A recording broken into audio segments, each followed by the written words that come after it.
नमस्कार, जनवार्तामध्ये आपल्या सर्वांचं स्वागत। सर्वप्रथम पाहूया ठळक बातम्या।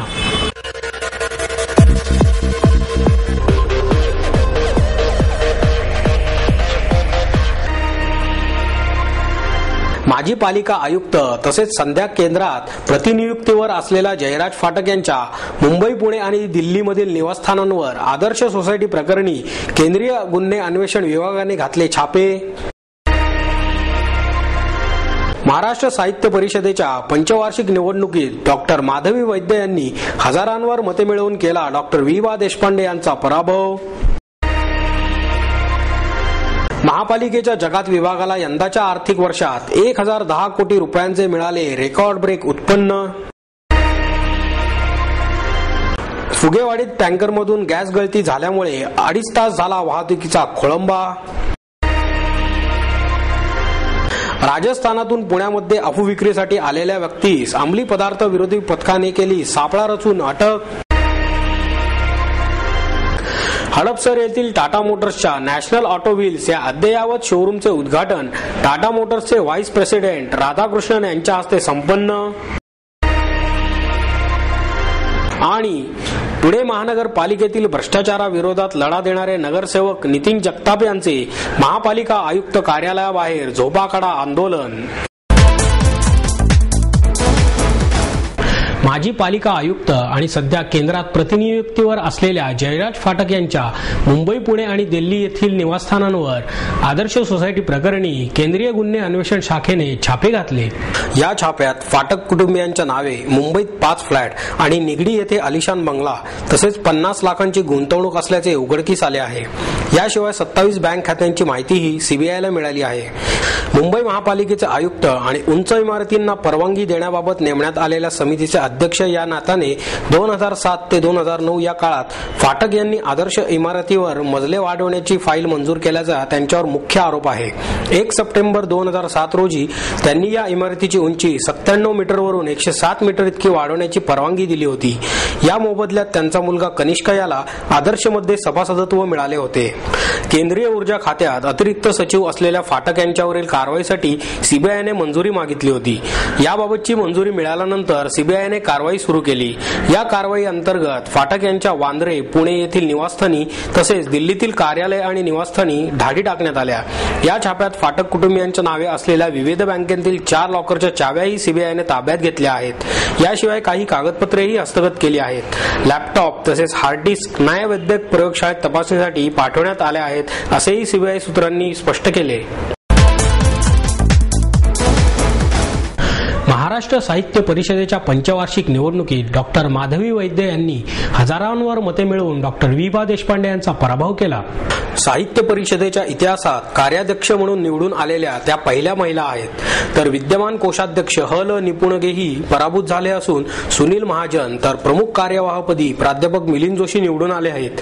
डॉक्टर माधवी वैद्य यांच्या नेतृत्वाखालील साहित्योपासक गटाला 9 तर डॉक्टर वि.वा. देशपांडे यांच्या गटाला केवळ 3च जागा मिळाल्या आहेत। निवडणुकीच्या आधीपासूनच चर्चेत असलेले डॉक्टर सतीश देसाई मात्र निवडून आले आहेत। साहित्य परिषदेच्या पंचवार्षिक निवडणुकीची मतमोजणी पोलीस बंदोबस्तात झाली।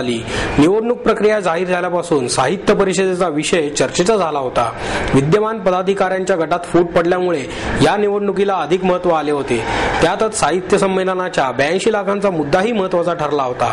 मतपत्रिका पळवण्यापासून मृत व्यक्तींच्या नावावर दुबार मतपत्रिका मिळवण्यापर्यंत काही उमेदवारांची मजलही गेली होती। त्यातून झालेले आरोप प्रत्यारोप यामुळे ही निवडणूक अधिकच चर्चेत आली। निर्वाचन मंडळाने कडक धोरण अवलंबिल्यामुळे मतपत्रिकांची हेराफेरी करण्यावर बराच अंकुश बसला। स्थानिक कार्यवाह पदांसाठी झालेल्या निवडणुकीत दीपक करंदीकर, प्रकाश पायगुडे, नंदा सुर्वे, सुनीता राजे पवार, अनंत जोशी, ॲडव्होकेट प्रमोद आडकर, पुणे शहर सर्वसाधारण प्रतिनिधीपदी कल्याणी दिवेकर, सतीश देसाई, डॉक्टर अरविंद संगमनेरकर निवडून आले आहेत। ॲडव्होकेट आडकर सलग 3ऱ्यांदा निवडून आले आहेत।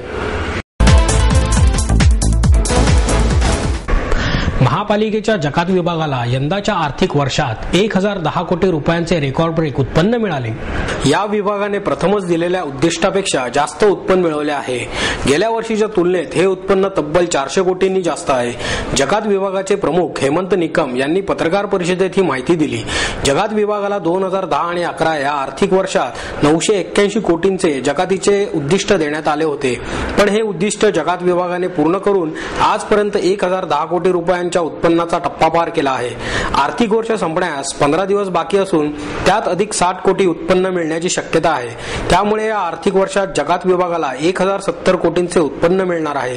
गेल्या वर्षीच्या जकातीतून अवघे 714 कोटी रुपये जमा झाले होते। मागील वर्षापेक्षा 50% हे उत्पन्न जास्त आहे। जकात दरात केलेली 12% वाढ, प्रशासकीय यंत्रणेतील बदल यामुळे ही वाढ झाली आहे। कार्यालयीन अधीक्षक दर्जाचे अधिकारी 2 वरून 6 केले आहेत। भरारी पथकांची संख्या 20 वरून 30 करण्यात आली आहे। जकात नाक्यावरील कर्मचाऱ्यांची प्रत्येक महिन्याला बदली करण्यात येते। नाक्यावरील कर्मचाऱ्यांना मोबाईल वापरण्यास करण्यात आलेली बंदी या सर्व कारणांमुळे जकातीच्या उत्पन्नात वाढ झाली आहे। जकात नाक्यावरील जकात चोरी रोखण्यासाठी दिवसाबरोबरच रात्रीही 30 भरारी पथके ठेवण्यात येणार आहेत। सोने आणि चांदीवरील जकातीची कठोर अंमलबजावणी करण्यात येणार आहे, असेही निकम यांनी सांगितले। जकात विभागाच्या खराडी, बालेवाडी, औंध, फुगेवाडी या जकात नाक्यांवर जकातीचे पैसे भरण्यासाठी स्वॅपिंग सिस्टीम बसवण्यात आली आहे। या नाक्यावर ऑनलाईन पैसे भरण्याची सुविधा उपलब्ध केली आहे। यामुळे जकात नाके 60% कॅशलेस झाले आहेत। HDFC बँक आता जकातीचे पैसे भरण्यासाठी जकात कार्ड आणण्याचा विचार करत आहे, असे हेमंत निकम यांनी सांगितले। फुगेवाडीत टँकरमधून गॅस गळती झाल्यामुळे सुमारे 2.5 तास वाहतुकीचा खोळंबा झाला। पुणे मुंबई महामार्गावर फुगेवाडीत टँकरचा प्रेशर मीटर तुटून पहाटे 3:45च्या सुमारास LPG गॅस गळती सुरू झाल्याने परिसरात घबराटीचे वातावरण पसरले होते। गॅस गळती आटोक्यात आल्यानंतर 2.5 तास वाहतूक ठप्प झाली होती। टँकर बाजूला हलवल्यानंतर महामार्गावरील वाहतूक सुरळीत करण्यात आली। पुणे मुंबई महामार्गावर फुगेवाडी येथे मेगा मार्ट या व्यापारी संकुलाजवळ पहाटे 3:45च्या सुमारास हा टँकर झाडाला झडकून LPG गॅसचा प्रेशर मीटर तुटल्याने गॅस गळती सुरू झाली। या टँकरमध्ये 17.5 टन गॅस होता। अग्निशामक दलाला याबाबत कळवल्यानंतर 5 बंब घटनास्थळी दाखल झाले। पाण्याची फवारणी करून गॅस गळती नियंत्रित करण्यात आली। भारत गॅस कंपनीच्या 2 अधिकाऱ्यांनी घटनास्थळी येऊन वायू गळती रोखण्यासाठी प्रयत्नांची शर्थ केली। गळती नियंत्रित झाल्यानंतर टँकर केंद्रीय महाविद्यालयाच्या आवारात हलवून महामार्गावरील वाहतूक सकाळी 6:30च्या सुमारास पुन्हा सुरू करण्यात आली। नागरिक आपापली घरे बंद करून रस्त्यावर जमा झाले होते। मुंबई पुणे महामार्गावरील बोपोडी ते कासारवाडी, नाशिक फाटा या पट्ट्यातील वाहतूक बंद करण्यात आली होती। ही वाहतूक अन्य मार्गाने वळवण्यात आली।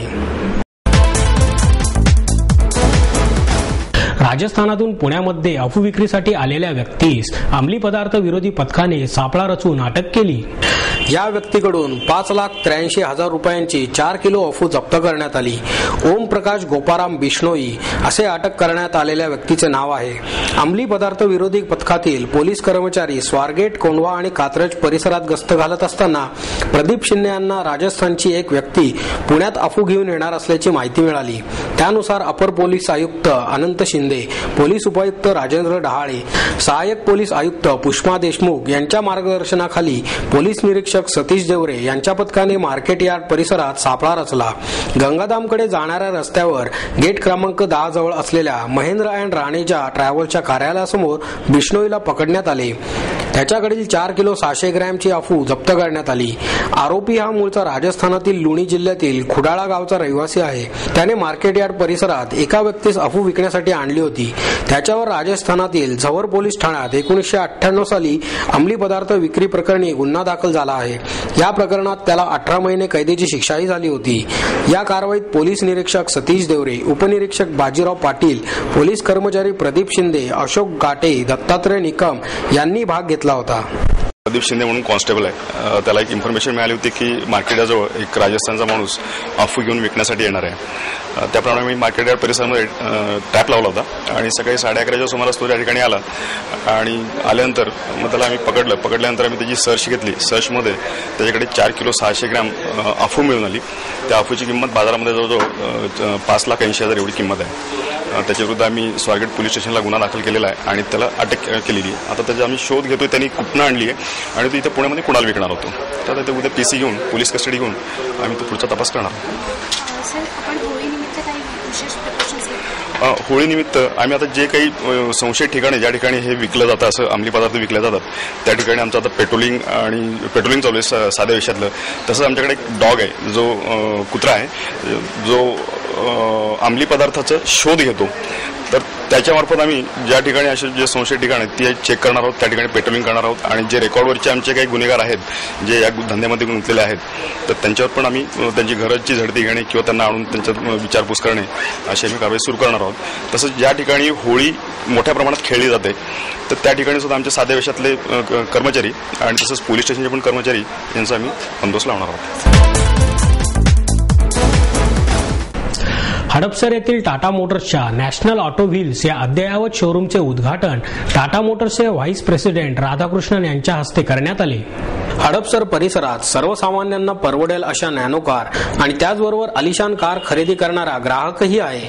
या बाबी लक्षात घेऊन टाटा मोटर्सच्या नॅशनल ऑटो व्हील्स या शोरूमची येथे निर्मिती करण्यात आली आहे, अशी माहिती टाटा मोटर्सचे उपाध्यक्ष राधाकृष्णन यांनी दिली. हडपसरमध्ये मगरपट्टा रस्त्यावरील नागपाल ग्रुपच्या national auto wheels private limited या शोरूमचे टाटा मोटर्सचे व्हाईस प्रेसिडेंट राधाकृष्णन यांच्या हस्ते उद्घाटन करण्यात आले. यावेळी नागपाल ग्रुपचे सीईओ आशिष नागपाल, मनीष नागपाल, दीपक कुदळे, सुमित नागपाल, केवल कुमार जैन, शिरीष मगर, शुभांगी होले आदी मान्यवर उपस्थित होते. पुण्याच्या पूर्व उत्तर भागातील मगरपट्टा टाउनशिप तसेच अमनोरा टाउनशिपसह हडपसर, मुंडवा आणि खराडी विभागातील सर्व ग्राहकांच्या सेवेसाठी या शोरूम वर्कशॉपची सुरुवात करण्यात आली आहे, असे यावेळी आशिष नागपाल यांनी सांगितले. इंडिगा EV2 ही नवीन कार नुकतीच बाजारात आली असून ती भारतातील सर्वाधिक मायलेज देणारी कार ठरणार आहे. ही कार 1 लिटर डिझेलमध्ये 25 किलोमीटर तर 1 लिटर पेट्रोलमध्ये 35 किलोमीटर जाईल, असा दावा यावेळी राधाकृष्णन यांनी केला. पुणे महानगरपालिकेतील भ्रष्टाचाराविरोधात लढा देणारे नगरसेवक नितीन जगताप यांनी महापालिका आयुक्त कार्यालयाबाहेर झोपाकाढा आंदोलन केले. महापालिका प्रशासन झोपलेले आहे, त्यामुळे मी लोकप्रतिनिधी या नात्याने महापालिका आयुक्त कार्यालयात झोपाकाढा आंदोलन करत आहे, असे सांगत नगरसेवक नितीन जगताप यांनी महापालिका आयुक्त कार्यालयाबाहेर चक्क झोपकाढा आंदोलन केले. मंगळवारी सकाळी महानगरपालिका कार्यालयाची कामकाजाची वेळ सुरू होताच सकाळी 11 वाजता पुणे महानगरपालिकेतील भ्रष्टाचार विरोधात लढा देणारे काँग्रेसचे नगरसेवक नितीन जगताप हे महापालिका आयुक्त कार्यालयात आले आणि त्यांनी तेथे सरळ दालनाबाहेर झोप करण्यास सुरुवात केली. हा प्रकार पाहून कार्यालयातील कर्मचारी भांबावून गेले. त्यांनी महापालिका सुरक्षा रक्षकांना या ठिकाणी बोलावून घेतले आणि माननीय जगताप यांची समजूत घालण्याचा प्रयत्न केला, परंतु जगताप यांनी कोणाचेही ऐकले नाही. ते गेल्या 3 महिन्यांपासून महापालिकेतील विविध विभागातील झालेल्या भ्रष्टाचाराची माहितीच्या अधिकारात लेखी स्वरूपात मागत आहेत, परंतु अधिकारी त्यांना दाद देत नसून लेखी उत्तरे देण्यास टाळाटाळ करीत आहेत. आयुक्त देखील या प्रकरणात आपण वारंवार कल्पना देऊनही लक्ष घालत नाहीत. झालेला भ्रष्टाचार 100 कोटी रुपयांचा असल्याचा आरोप जगताप करीत आहेत. त्यामुळे आपण आयुक्तांच्या दालनाबाहेर झोपण्याचा निर्णय घेतला आहे, असे जगताप यांनी यावेळी सांगितले. प्रकरणाच्या कागदपत्राचे आयुक्तांना भेटलो. नंतर आम्ही 14 जणांना येथील आम्ही माहिती अधिकाऱ्यांना दिली, पण त्याचा 2 महिन्यात काही उत्तर आलेलं नाही. त्यानंतर मी अपिलात गेलो. अपिलात आता 1 महिना झाला, त्याचं उत्तर अजून काही झालेलं नाही. आपल्याला दाद मिळाली नाही तर आपण यापुढे आत्मदहन करू, असा इशाराही जगताप यांनी यावेळी दिला. आता तब्येत माझी खराब झाली, पण मी त्याला जीव गेला तरी चालेल. आता आयुक्ताच्या समोर घोषणा दिवसभर बघा आणि संध्याकाळी आयुक्तात निरोप यायचा आणि सगळ्यांना निरोप यायचा. आणि हे करायचं कारण म्हणजे मी भ्रष्टाचाराच्या विरोधात असल्या म्हणून ते सतत तेच होते. महानगरपालिका आयुक्त काही करत नाही. दिवसभर चाललेल्या या प्रकरणामुळे महापालिका इमारतीमध्ये याबाबत गंमतशीर चर्चा चालू होती. अखेर संध्याकाळी 6 वाजता महापालिका उपयुक्त आणि मुख्य सुरक्षा अधिकारी रमेश शेलार यांनी नितीन जगताप यांची समजूत घालण्यात यश मिळवले आणि हे आगळेवेगळे झोपकाढा आंदोलन मागे घेण्यात आले.